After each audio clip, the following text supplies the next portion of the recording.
Fran Brown is certainly holding people accountable for this past season. The question is he making the right moves?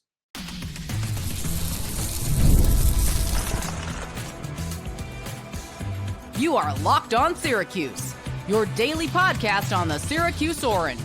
Part of the Locked On Podcast Network, your team every day. Hello, everyone, and welcome into Locked On Syracuse. I'm Jackson Holzer. Thank you for making us your first listen of every single day here on the Locked On Podcast Network. It's your team every day. And of course, we are always free and available wherever you get your podcasts. And on today's mini podcast, we are going over the breaking news, which happened earlier this afternoon, Monday, December 1st. And that is Fran Brown, the head coach of Syracuse football, has fired 4 members of his coaching staff. We'll go over all of them in detail and analyze whether or not these were the correct moves for Syracuse football. So all that and more coming up here on this mini podcast on Locked On Syracuse. The 4 staff members that Fran Brown has decided to part ways with are the following: Special Teams Coordinator Ricky Brumfield, Offensive Line Coach Dale Williams, Defensive Backs Coach Joe Schaefer, and Co-Defensive Coordinator and Linebackers Coach Robert Wright. Before we get into each and every one of these coaches and whether or not it was the right move or the wrong move for Fran Brown, I just want to say this, that I am appreciative of Fran Brown in the fact that he is holding people accountable for this past season. While I'm not going to sit here and pretend not to be human, right? I'm not exactly, happy that people are losing their jobs. The reality is that Syracuse football this season had a disaster of a year. They went 3-9, and for 8 consecutive weeks, they were non-competitive. And so, like I said in the post-game show after Boston College, we have to be open-minded to changes, because changes are definitely coming to Syracuse football this offseason. And so, unlike another program at this university, which hardly held anyone accountable on the coaching staff for a disaster of a year, at least Fran Brown is saying, you know what? This past year was unacceptable, and we have to make changes from across the board. And before we say, well, what about the players? I'm going to let you in on a little secret. I have a feeling that Fran Brown is going to be making some changes to personnel as well. It's not just going to be the coaches. I imagine a lot of players are going to be held accountable for this past season as well. So after that being said, is Fran Brown making the right moves? To me, there is one move of the 4 that he just made that is a little bit odd, a little bit strange, and this is where we have to wonder, is there more to this behind the scenes that we're not aware of? And the move that I am talking about is Ricky Brumfield being let go as the special teams coordinator. Because just from watching every game from this past season, special teams did not seem like a big problem for Syracuse. Unlike 2024, special teams was a disaster. But if you recall, Ricky Brumfield was not with Syracuse in 2024. In fact, the reason why he was hired for 2025 was to improve the special teams, which of course he did. He did improve the special teams. The kicker, Trip Woody, a transfer they brought in from Iowa, he had a good year. He was a good get in the portal, 12 of 14 field goals. He made all 22 of his extra points, which now that I think about it, how did Syracuse score 22 touchdowns this season? That seems like a little bit too high for me, but at the same time, we have to remember the first 4 weeks of the season where they were putting up a lot of points. And the punter, Jack Stonehouse, had a career year. He averaged 46.5 yards per punt, and he's going to be an NFL punter. Also, keep in mind that the amount of miscues that Syracuse had on special teams this season compared to 2024, it was night and day. In fact, special teams was one of the big reasons why Syracuse early in the season beat Clemson. They really set the tone early in that game where they scored a touchdown on the opening drive and then did a surprise onside kick, recovered the surprise onside kick and proceeded to kick a field goal. So they went up 10-0 before Clemson even touched the ball on offense. Remember that? I know it seems like so long ago because of how Syracuse's season went, but special teams in general for Syracuse, in my opinion, was not that much of a concern this past year. And the special teams coordinator is Ricky Brumfield. So this move is a little bit odd. Now, I'm going to give Fran Brown the benefit of the doubt that he sees something that I don't see, that probably you don't see as well. Maybe it's a product of the fact that he had a good kicking game and he had a good punting game, but he saw something on film that he didn't like. But just my observation, special teams didn't seem like much of a problem. Am I going to sit here and go all up in arms about it? Like, what are we doing? Fran Brown is making a terrible decision, this, that, and the other. No, I am not going to freak out about a special teams coordinator being let go. Just an observation, just a little bit odd that Ricky Brumfield, of all people, is being held accountable when it seemed like the special teams of the three units this past season, offense, defense, special teams was the one unit that seemed to perform to expectations. Comment your thoughts in the comments section below. Now, coming up, we'll talk about the other coaches and whether or not it was the right move or the wrong move for Fran Brown to let them go. So stick with me here on Locked On Syracuse. The World Cup is coming to North America for the first time since 1994, and with 48 teams for the first time ever, it's going to be massive. And let's be honest, getting tickets is usually the hardest part, and that's why the Game Time app is clutch, finally giving fans a real advantage when it comes to snagging seats. And with Game Time, you can track price drops in real time, get alerts when great seats open, and buy tickets the moment they hit the app. It puts the power back in your hands and makes going to the World Cup realistic instead of possible. It alerts you for teams and matches, and it makes it easy to grab tickets the moment they drop instead of missing out. And the prices, they include the fees up front. That's what I love. There are no surprise fees at checkout when you use Game Time. Take the guesswork out of buying World Cup tickets and every match, concert, or event with Game Time. Download the Game Time app, create an account, and use code LOCKEDONCollege for $20 off your first purchase. Terms apply. Again, download the app, make an account, and use code LOCKEDONCollege for $20 off. Swipe, tap, ticket, go.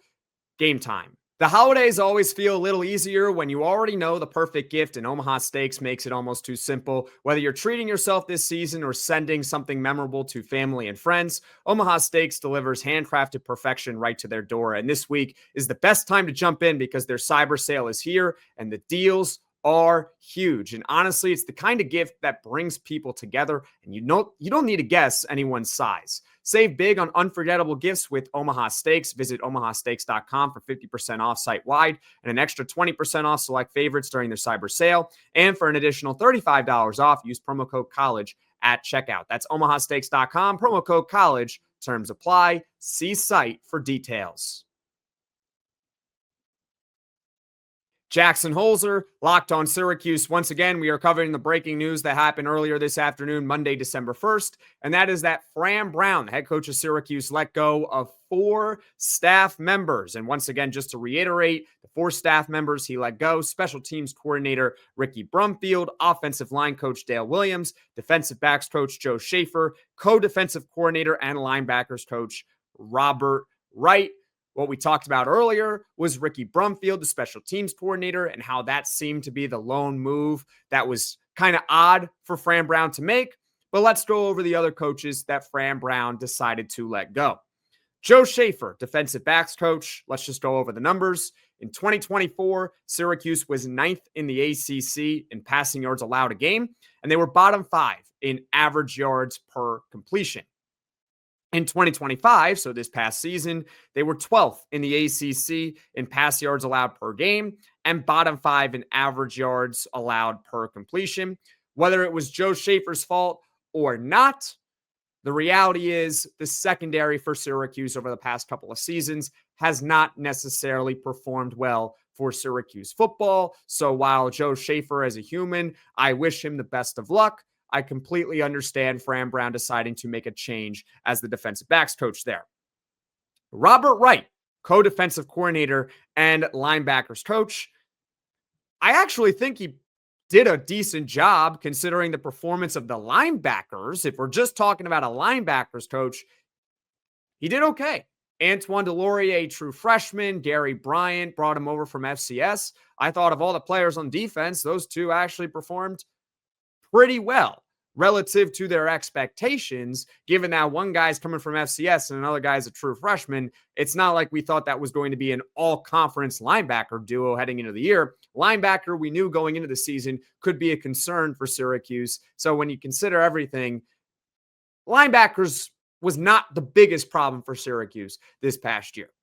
But that being said, with Robert Wright, his first label on his job title is co-defensive coordinator. Now, I've already voiced my opinion about the other co-defensive coordinator, Elijah Robinson, who I believe has more say than Robert Wright. The defense has not performed in 2 years. Quite frankly, the defense has been pathetic for the past 2 years. And last year was more egregious than this year. In 2024, they had, I think, 5 to 6 NFL players on it. Plus, you had Deuce Chestnut. Plus, you had Devin Grant. Plus, you had Murad Watson, a true freshman All-American. And Syracuse in 2024, while also not being on the field all that much, given the offense led the conference in time of possession, was a below-average unit in the ACC. They had more talent that year, and they still couldn't build a good defense. And in 2025, lesser talent, I acknowledge that, but it ended up being one of the worst defenses in all of college football. I mean, they got lit up by Grayson James in the final game of the season. That's a 2-10 Boston College team. Just saying. So same thing with Robert Wright, as I said, with Joe Schaefer as a human. Like, I wish him the best of luck. I'm not going to sit here and pretend like, oh my goodness, I'm so happy that he's losing his job. I understand that. It can be very sensitive. But in terms of the results business that sports is ultimately, this is the right move for Fran Brown to make. And it makes you wonder, why is Elijah Robinson still here? If he's going to fire one co-defensive coordinator, I think the other one should go too. Finally, you got Dale Williams, the offensive line coach. Just eye test alone, you know that the offensive line for Syracuse over the past couple of seasons has not been very good. Whether it's personnel, whether it's coaching, it's probably a little bit of both, has not been up to snuff. Really, it's in the rushing yards per game. Really, the average yards per carry that I look at. In 2024, Syracuse averaged 3.2 yards per carry, and in 2025, this past season, 3.4 yards per carry. So, quite frankly, not good enough. You have to be able to run the ball a lot better, and I understand that includes yards lost on a sack.